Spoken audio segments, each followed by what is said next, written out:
All right, moving on to episode 2. So we find out that Bill Skarsgård, the devil, whatever this guy is supposed to be, I think in the IMDb description it says like the man with legal troubles. I think is his actual titled name. But we find out that he actually didn't kill anyone. He didn't even leave his cell. So he's able to screw with people's minds. The guard almost kills another guard.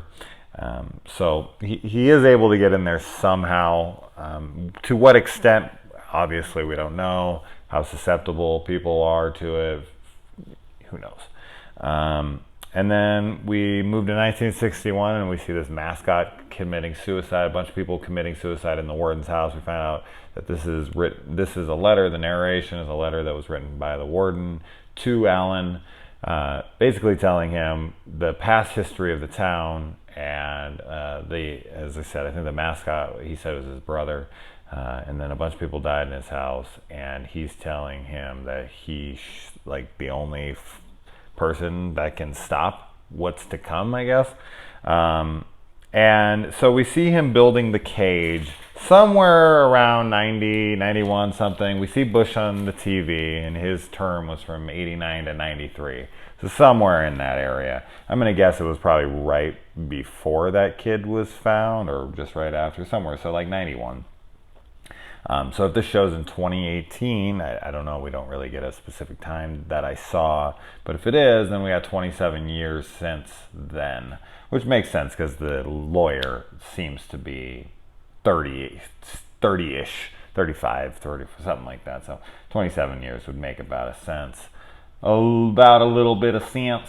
And then we got a couple little Easter eggs here. They're quick, and I think one of them was Stand By Me, if I'm correct. I thought I saw something about a little bridge and kids and dead body. I thought I saw that for a second. I didn't go back to look, but maybe. And then I saw a Cujo reference for sure. So we got a couple little ones here. The warden says that God told him to do it, which is never a good sign from certain people. When you're starting to hear voices from God and they're telling you to like lock people up in jail like little kids,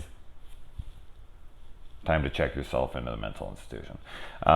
Jane Levy finally joins the cast here. Not finally, it's only episode 2, but man, I was waiting for her because I just love her.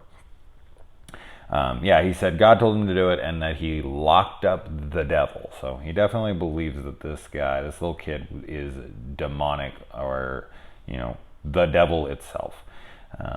And then they transfer Bill Skarsgård's character into a prison cell with a skinhead.